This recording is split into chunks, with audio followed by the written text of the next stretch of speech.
Welcome to Capital Connections. Capital is one of the UK's first people-led mental health organisations. For over 28 years, we have brought together people with services and professionals to improve support, influence design and deliver training shaped by real experience. We are an independent peer-led charity with more than 300 members. Our work is led by people with lived experience through shared learning, workshops, training, community spaces and independent forums. From leading peer-led services to establishing an independent lived experience advisory group for West Sussex, to gathering the voices of people affected by addiction through the West Sussex Drug and Alcohol Partnership, our role is consistent, ensuring lived experience informs decisions at every level. This podcast explores health and well-being in Sussex through real stories, insight and reflection, giving space to lived experience voices. This is Capital Connections. In 2024, West Sussex County Council's Drug and Alcohol Partnership asked Capital to produce two needs assessments, a lived experience drug and alcohol report and understanding the experiences and impact of temporary accommodation on adults who use drugs and/or alcohol. These can both be found on Capital's website. The work helped to shape the DAP priorities, and a community fund was created so people with lived experience could design, deliver and evaluate their own solutions to addiction in West Sussex. 9 peer-led projects were commissioned, each unique, each driven from the ground up. And across this series you'll hear directly from the peer leaders behind them and the public health leads who commissioned the work. Today we're joined by Jo Ball to share The Voice of Lived Experience, a powerful project hosted by Stonepillow. So Jo, tell us a little bit about you and a little bit about Stonepillow if you can. Yeah, we'll do it. Hi, my name is Jo Ball and I am Stonepillow's Community Inclusion Coordinator. So I am about elevating the voice of lived experience, helping people with valuable lessons they've learned to just share them across every platform we can find, really. So giving people opportunity to be heard, and you know, whatever that might look like, whatever they have to say, just supporting people for that to happen. At Stonepillow, we help people who are homeless or vulnerably housed and also who have multiple and complex other challenges in their lives, and we work across the Chichester and Arran districts. Oh, fantastic. Thanks, Jo.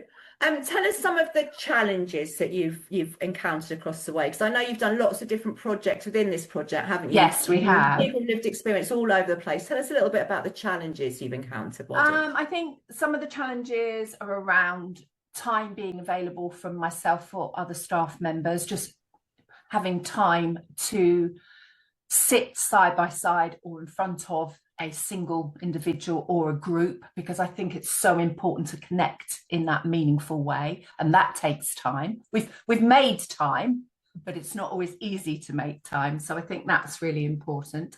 I think also the funding around doing things is a challenge, and wanting to continue, you know, where we've started projects, we really want them to continue into 2026, which we do have plans for, so hopefully that will happen. And I can remember a mistake I made one time in particular. I took a woman along to, I guess it was all to do with voices of lived experience of women in Brighton. And we went along, well, there were 3 of us all together. I took 2 people with lived experience. And one of them, I believe, was overwhelmed by her surroundings and left probably after about an hour, and then contacted me. So, you know, she excused herself to use the toilet and didn't return. And I felt, you know what, I don't think I prepared her enough for the amount of people she may be meeting in one room and for the vibe of the room. I think sometimes when we have a whole room of professional people and we have a whole room of lived experience, and then we bring those people together, in this instance, I think this person felt overwhelmed and as though everyone was terribly clever. But actually, that life experience is terribly clever. Oh, and absolutely. that kind of got missed somewhere, and I do wish that I'd prepared her better. So going forward now, 2026, my preparation and time one-on-one with participants in various projects is more at the forefront. So I'm thankful for that experience. Luckily, that the lady in question is still speaking to me, so we're Oh, okay. good.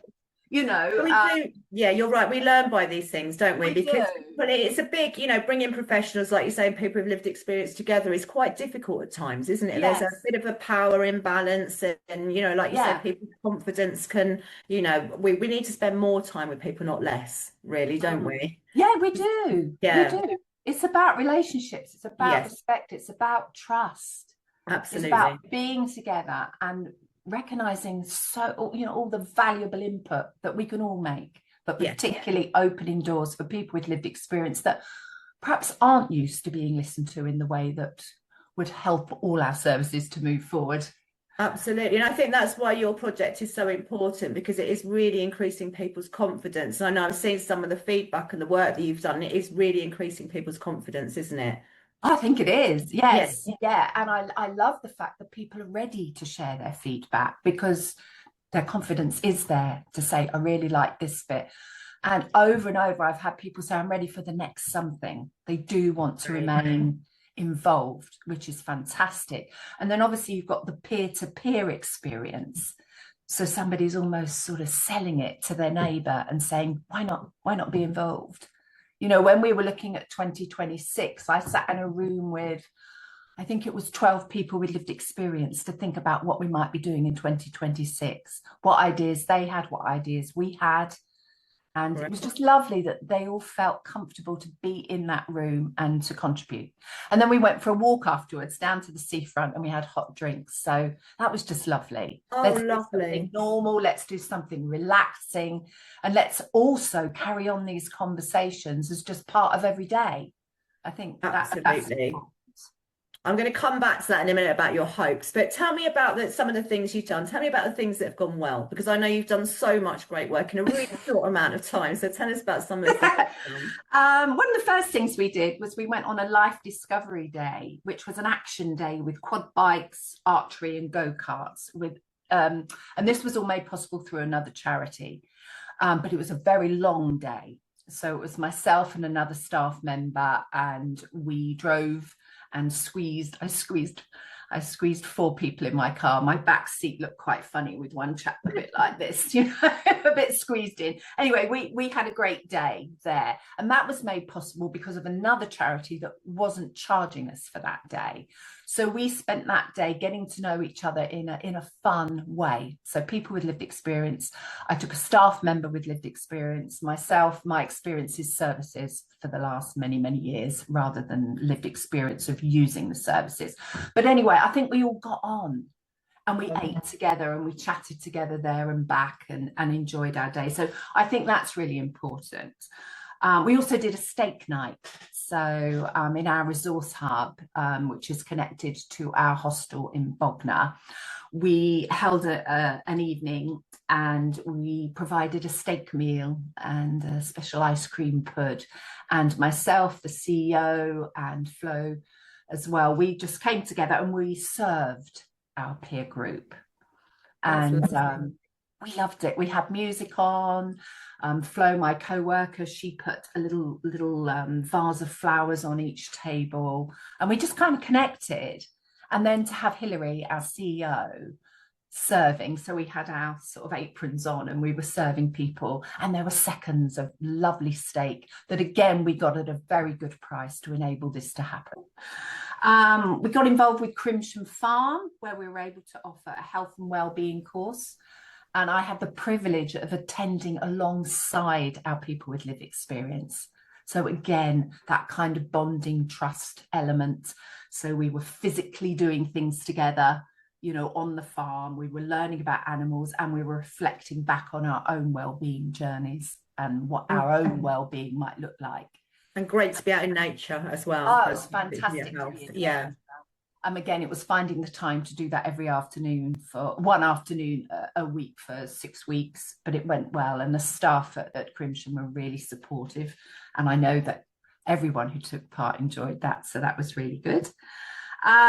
We devised a mentoring course. We wrote a mentoring course, which we did in collaboration with the University of Chichester, and we did that for a day a week for 4 weeks.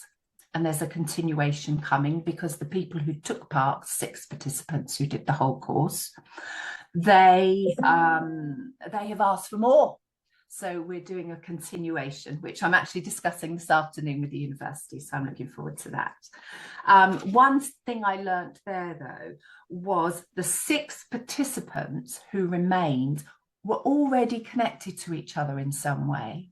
The 2 who didn't complete it were all part of Stonepillow, but not directly connected. And I think they didn't feel as comfortable as I'd like them to have done. So again, it's that learning process. Either I will target people deliberately who are all connected, or within our service, or I'll deliberately invite people who are real across the service. So I'd like to get that balance better next time. So perhaps increase the chance of people being comfortable enough to remain. Although the people concerned didn't say that's why they didn't complete it. But I felt perhaps that was behind part of it. I could be wrong.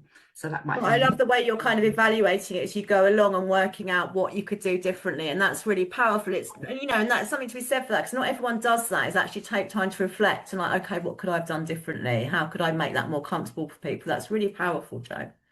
Oh, thank you. Yeah, I do enjoy that aspect. I think we are incredibly keen on keeping people as comfortable as possible. If people choose to take themselves out of their comfort zone, so be it. But I don't want to force anyone. Yeah. I think that's really uncomfortable, whatever you're doing in life. So going at someone's pace, absolutely. We have had a client that enjoyed the Tuppenny Barn experience, which was a Sow and Thrive course. So I went there with yourself. That's right, Sarah, didn't we, at the Tuppenny Barn course? It was great. Yes, really good feedback. The person who joins in with that is now joining in with other things with me and supporting me at other events to share their voice. So again, that experience of doing the Sow and Thrive course has helped that person to sow and thrive and feel confident enough to share some other experiences from their life. So that's really great. Way of putting it, sow and thrive. Yeah, I hadn't thought of it that way. Yeah, name of the course. What else have we had?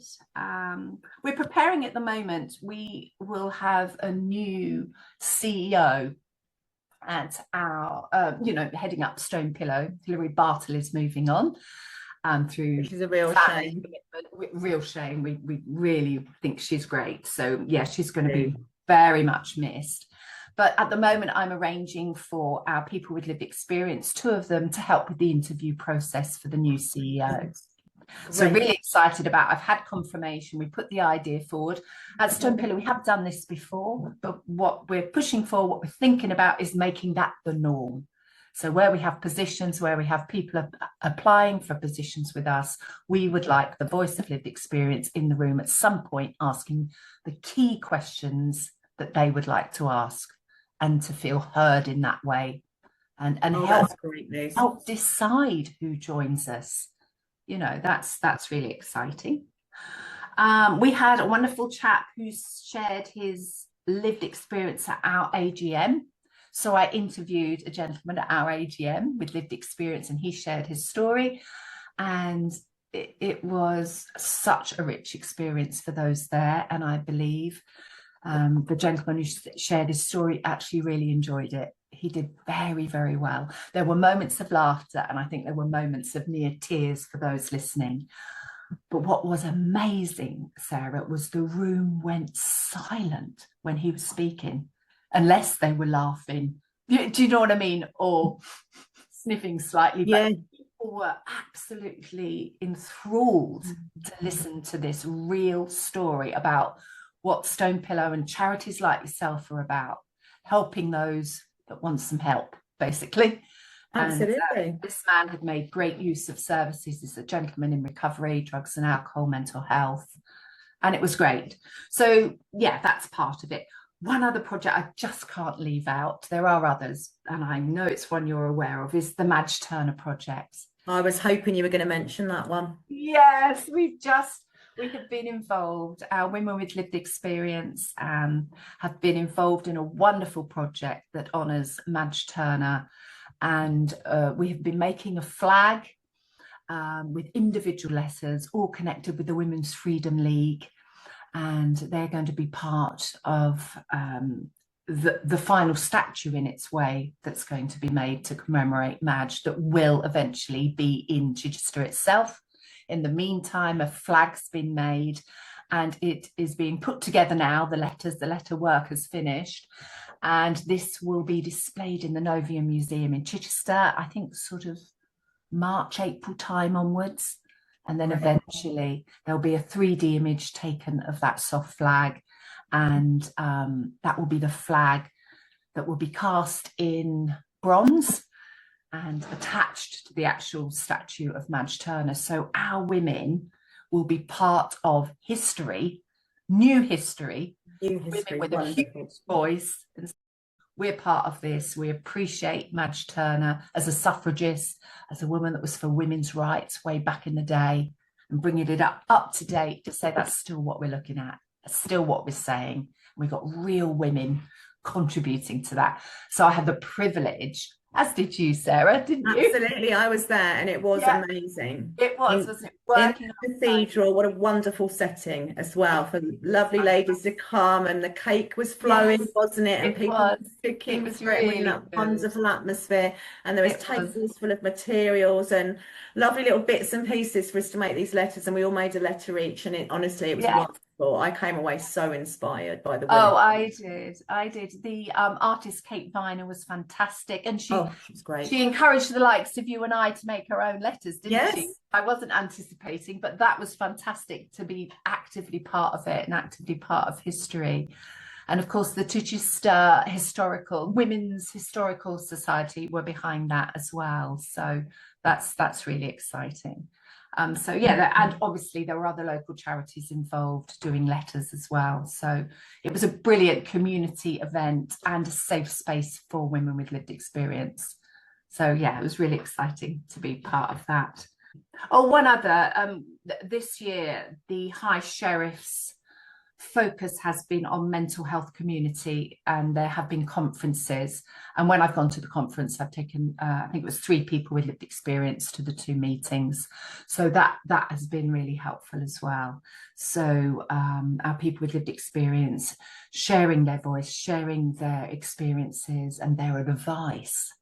So the room was professionals in all sorts of community settings, and also our people with lived experience informing those. When we went into small groups, which was a good thing, we were able to then discuss the needs of the community and to hear from people who directly used some of the services we were talking about. So that was powerful too. That was good. Well, Jo, we just want to thank you for raising the voice of lived experience. Really, it's been amazing the work you've done, and this is in a really short amount of time. It sounds like we've been doing this forever, but actually it's over a year, I think, probably even less than a year. So it's amazing the work you've done. We really do thank you, Jo. So you were saying a bit earlier about your hopes for the future. Yes. So what are the hopes for the future? What are the hopes for 2026? I think just to continue to elevate the voice of lived experience. We've just recently had some funding through, and we've started art workshops, and they're every Thursday afternoon now from 1 till 4 in our hub in Chichester. We want that to be ongoing. We're involved in some art exhibitions at the Ox Market Gallery in Chichester, and also at Chichester Library and beyond. So people are preparing work there. And within that as well, I have life stories ready to share with people's permission, which will be written life stories. So a compendium of those will also be part of the exhibitions. So I really want to carry on doing that work.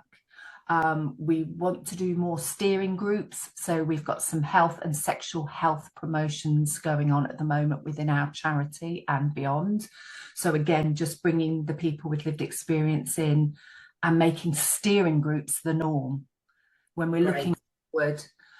And the other thing, which I'm very keen on, is co-production, actual co-production that starts with our client group. That's an area we need to expand on. So I'm looking forward to getting some people with lived experience together and me not really to have an agenda.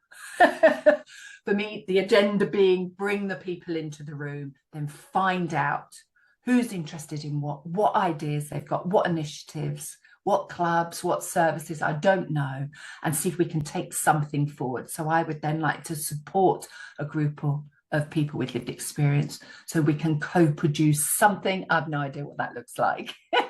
That's true co-production. I can't even say it. That's true co-production. It really is, when you're starting from the bottom and you're actually, rather than telling people this is what we're doing, how should we do it? You say, what shall we do and how should we do it? That's real co-production. Yes, and that's what I'm excited about, because I realised when I first came into my post just over a year ago, I was steering things. So as a charity, wonderfully, we're offering opportunity, and I was using connections with people in the community to help things happen. And I think that has been valuable. Of course.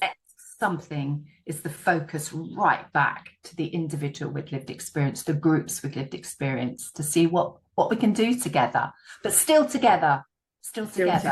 But that seed, that beginning, working together from the seed, from the very beginning, with the initiative coming from our people with lived experience. That's the plan.